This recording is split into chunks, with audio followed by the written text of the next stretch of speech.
தமிழண்டா விளாக்ஸ்ல இன்னைக்கு ஜிப்ரான் அவர்களை நேர்ல பார்க்கும்போது பேசின விஷயத்த சொல்ல போறேன். அவருக்கு கார்த்திக் நேதா அவர்களை எவ்வளவு பிடிக்கும்னு நேர்ல பேசும்போது தான் தெரிஞ்சது. கார்த்திக் நேதா என்னன்னா ரொம்ப ஆச்சரியப்படுத்தின ஒரு பர்சன்.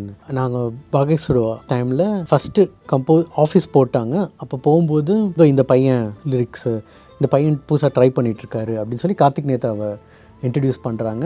பார்க்க அப்படி ஒரு மாதிரி இந்த பையன் எழுதுவாப்பிலையா அந்த மாதிரி தான் இருந்தார் அப்போது. ஸோ அப்புறம் வெளில போகிறோம், டீ குடிக்கிறோம். ஒருத்தர் டீ குடிச்சிட்டு இருக்கோம். அவரும் ஆகஸ்ட் 12, நானும் ஆகஸ்ட் 12, சேம் பர்த்டே. நையாண்டி படத்தில் நிறைய பேருக்கு தெரியாத ஒரு பாட்டு இருக்கு, இனிக்க இனிக்க அப்படின்னு சொல்லி. எத்தனை பேர் கேட்டிருப்பீங்கன்னு தெரியல. இந்த பாட்டு ஒரு சில காரணங்களால படத்துல இருந்து நீக்கப்பட்டுச்சு.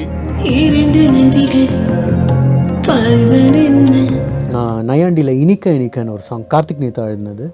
ஸோ இதுக்கு மேலே ஒரு ஹஸ்பண்ட் அண்ட் ஒய்ஃபோட இன்டிமேசியை வந்து அவ்வளோ விரசம் இல்லாமல் ரொம்ப அழகாக சொல்லியிருப்பார். கார்த்திக் நேதாவுடைய ஸ்பெஷாலிட்டி என்னன்னா, காட்சியை வந்து கரெக்டா வரிகளா கட்டமைப்பாரு. சிலந்தி வலையில இருந்து வெளிச்சம் பரவுற மாதிரி நகங்கள் வேர்க்கிற அந்த இனிய பொழுதுல சலனம் கூட்டுவாய்னு சொல்லிட்டு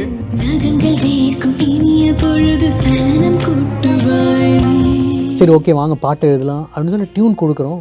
நான் ஷாக் ஆகிட்டேன். அது ஒரு க்ரியேட்டிவ் ஃப்ளோ ஒன்று இருக்குல்ல, அது வந்து ரைட்டிங் இது நல்லா இருக்குது நல்லா இல்லையா பிடிக்குதா பிடிக்கலையா அப்படிங்கிறதெல்லாம் எங்களை கேட்கவும் இல்லை.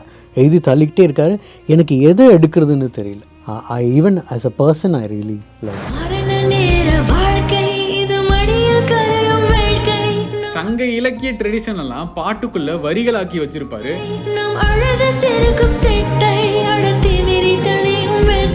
காதலை நதிகள் என்று சொன்ன கவிஞன் காமத்தை ஞானம் என்று உயர்த்தி விட்டார்.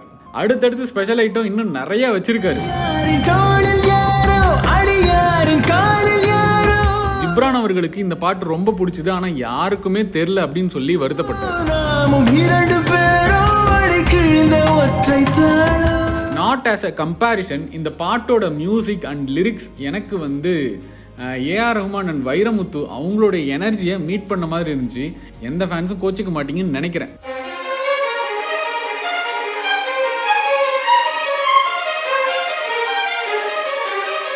இந்த சாங்கை இது வரைக்கும் நீங்க கேட்கலனா கேட்டு வந்து உங்களுடைய ஒப்பீனியன் என்ன அப்படின்றத கமெண்ட்ல சொல்லுங்க.